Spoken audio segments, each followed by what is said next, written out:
I'm Anna Quispe. And I'm Ashley Steele. Welcome to Stratazine, your source for authentic, curated content for digital and social media professionals. On today's show, we'll discuss the importance of how the social media algorithm shapes trends, moods, and movements. In our Tips and Tools segment, Aubrey Cooper will provide us with more information about the related topic. First, to our question of the day. Does the algorithm help or hurt creativity on social media? We'll give the answer to the question at the end of the podcast.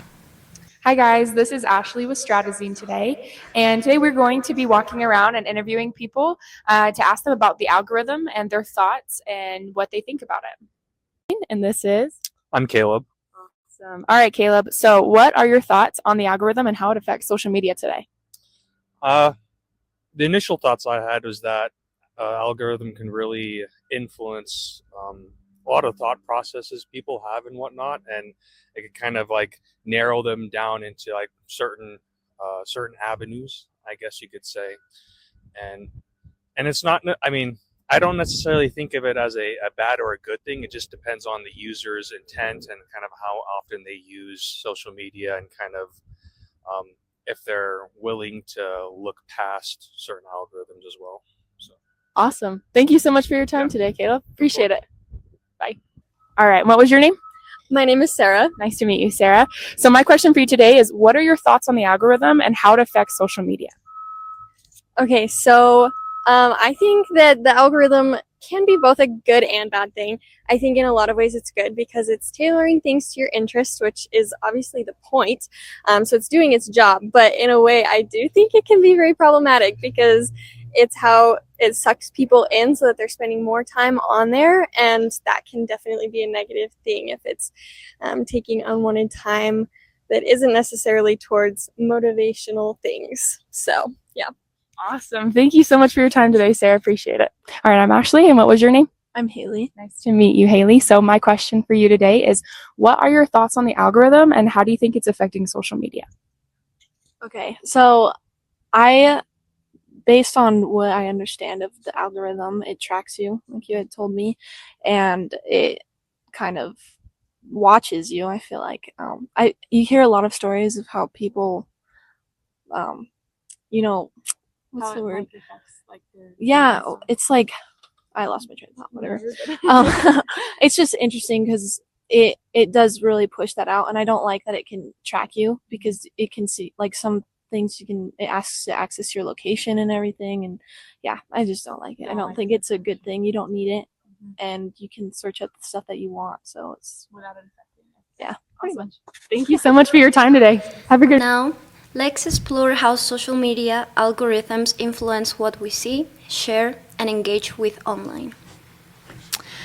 Now that we know a bit more about the social media algorithms, let's take a deeper dive into how we can put this information to work for us in our everyday lives. Recently, I spoke with Brother Rognan, a communication faculty member and professor at BYU Idaho, to get his insights. Hello, my name is Anna, and we will discuss the importance and how the algorithm can shape social media trends. I am here with Brother Rognan, a communication faculty member and a teacher, for our interview today. How are you doing? Doing good. How are you? I'm doing pretty good. So let's start with the questions. And the first question is, why should everyday users understand how social media algorithms work? Okay, awesome. This is a great question. And I think there's a lot of nuances and a lot of back end kind of like the more that we understand how social media, the platforms work, how as like the users, the more that we understand, the better that we can understand how we are being influenced rather than, consuming content kind of thing. And so there's a lot of talk about algorithms right nowadays with the algorithm drives this, or we see certain kinds of content. And as we understand that kind of like how those programs work, we also understand why we might be seeing certain things that we are seeing as the everyday user, as like a practitioner of social media or content creation, right? the more that we understand that as well, the more that we understand and can better utilize that to help our jobs or whatever we're trying to accomplish, right? So that's kind of like the essence overall why we should learn and know these things.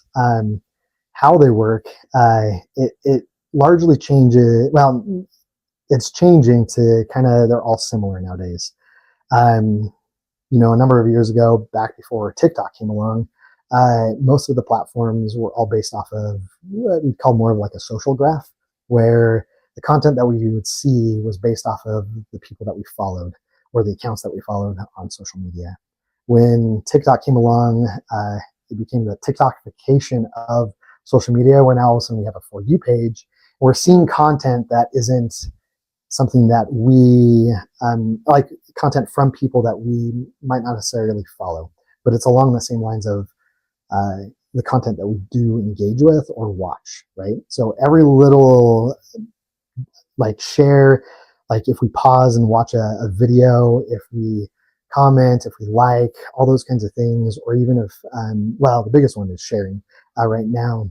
Those things all tell the algorithms or the platforms that we like that content and we want to see more of it. Ultimately, what it comes down to is the platforms, what they are trying to achieve and what they're trying to do, they're trying to sell ad space. That's the entire goal. That's their goal. That's how they make money. And so if they keep their users on social media longer and engage with that content, guess what they get to do? They get to deliver more ads and make more money. And so ultimately, that's kind of the entire goal behind things. So before TikTok came along, most of the platforms delivered content based off of who you followed. But as TikTok came along, all of a sudden now people are spending a whole lot more time on those platforms, on TikTok especially. And so that greatly changed how we consume content or what we expect to, content that we see when it comes to social media. Does that make sense? It makes sense. If I can ask you, just because I'm curious, what's your favorite platform? So it depends on what I'm looking for. Okay. So I don't necessarily stick with one. If I just want to be entertained, I go to TikTok. It's the best one. Reels for me just haven't gotten there, and maybe it's my lack of use, and they haven't figured out what I like, right? For if I want more education kind of stuff, I'm gonna go to YouTube. If I want more friends, family, and following, those that I follow, that's Instagram for me. But I don't mess with the Reels a ton. I do here and there a little bit, but not a ton. If I'm looking for entertaining content, it's TikTok all the way. Yeah. All right, perfect. So going to the second question is, how do algorithms decide what goes viral? Yeah, so viral, that's an interesting term, right? And it's been around for a long time. It kind of depends on what your definition of virality is, right? And what does that mean? Typically, though, most of us, I'll say it's a mass adoption or a mass, a large amount of people, especially from those that don't follow you, that then watch and engage and share that content, right? And so basically what it comes down to, it's that TikTokification. It's that For You page, that kind of those algorithms, as content is seen by more and more people, as it's more engaged with, especially right now, the big topic is share rate. So how many times share rate per reach. So how often is it shared based off of how much reach it's getting? And then as that gets higher, ultimately what that does is it indicates to the platforms that, oh, this is good content, so we're going to start sharing it with more and more people. And it's been really interesting to see that effect on pop culture, and how that's changed. Back when I was a kid, I don't want to date myself, but back, you would rely on tastemakers. So people like the Jimmy Fallons or a late night show, you would rely on those people to decide what are things that they're going to share with the mass. Does that make sense? Now we're having algorithms do that for us, and it totally does change pop culture. Look at the Billboard charts. A lot of the songs that are hitting the top of the Billboard charts that are not from big name artists actually came from TikTok sounds. And so we see those that growth and that kind of change of almost like the gatekeepers. And we can see that through a lot of different things as well. There are some things that you got to watch out as an everyday user on that, and the largest one is echo chambers. Echo chambers are basically, and we've seen this in the political aspect of social media, but echo chambers are like the algorithms are going to serve up the content that you like.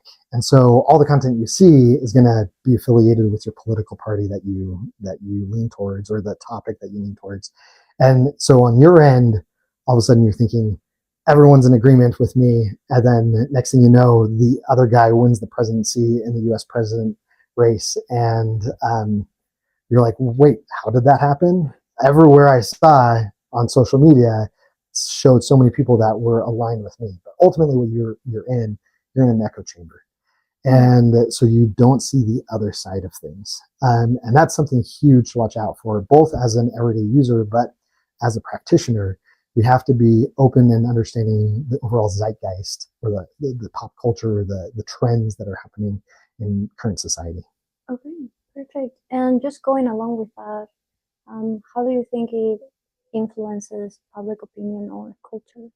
Oh, I wish I had the stats off the top of my head. I know back when I was like a teenager in high school, it was a surprisingly amount of people, like adults, got their news from the nightly news channels, meaning like the late night show or like those kinds of things.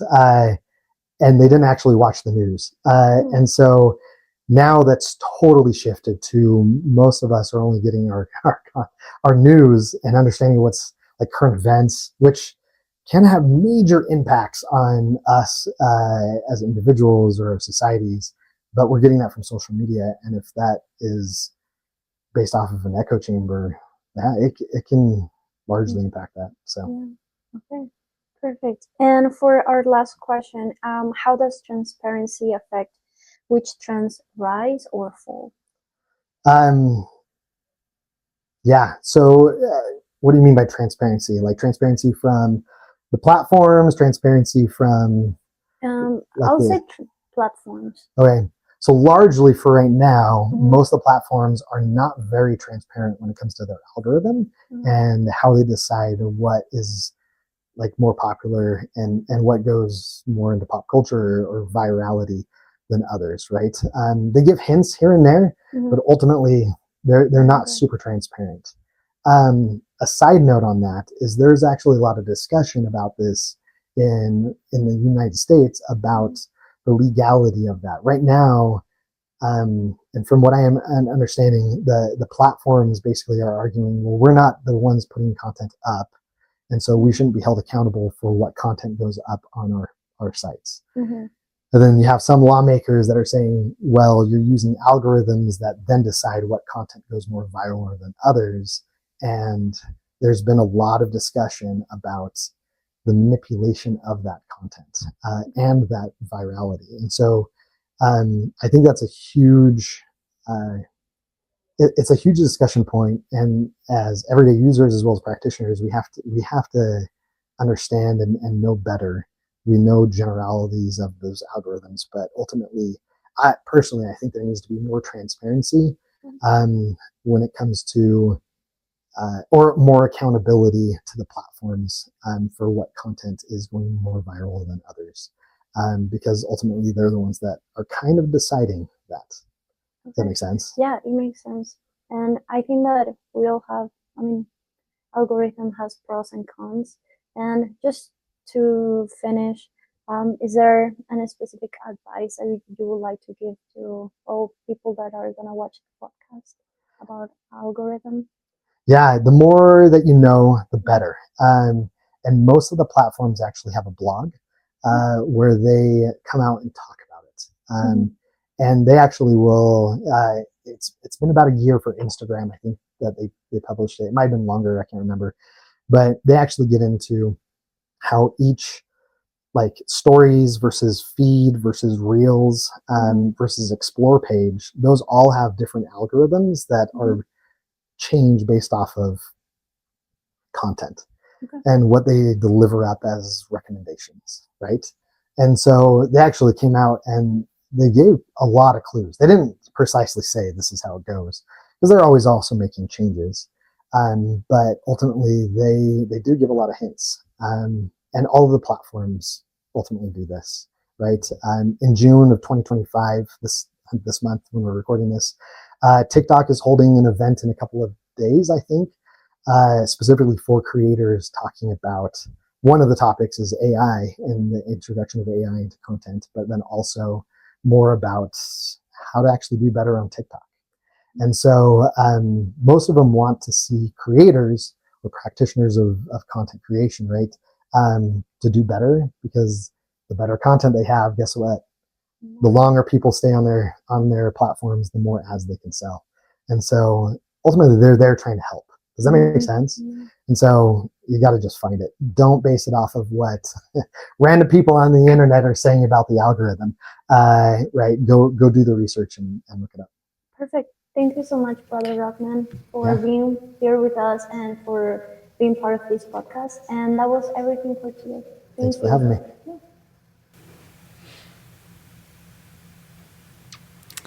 The algorithm helps people, but it can also help social media. The apps are learning new things every day on how to use them. Jacob Hunter has been researching the new features and the algorithm and tells us what he has discovered. I'm Jacob Hunter with Stratazine's Industry News Update. Today we're diving into how social media algorithms shape the trends we see and sometimes the ones we don't see.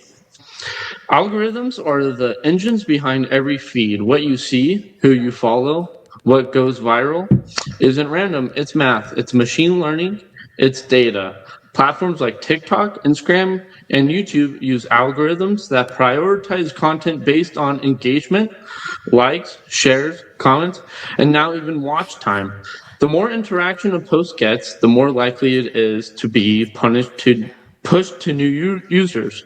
That's why one funny video or dance can take off overnight. But that power can be a double-edged sword. The algorithm doesn't just follow us, it leads us. It decides what's hot, what's news, and even what we think is popular, whether it is or not. The algorithm can lock users into echo chambers, showing them more of what they already like, and sometimes hiding other important perspectives. A recent example, lawmakers are examining how TikTok's algorithm can spread misinformation or political bias faster than any traditional news outlets ever could. So what can we do? Stay aware, understand how the system works, and if you're creating content, learn the trends, but don't be controlled by them. That's your industry news update of the day. I'm Jacob Hunter. Stay smart, stay savvy, and don't forget, you shape the algorithm too. Thank you. Our tips and tools for this week is directly related to our topic of discussion.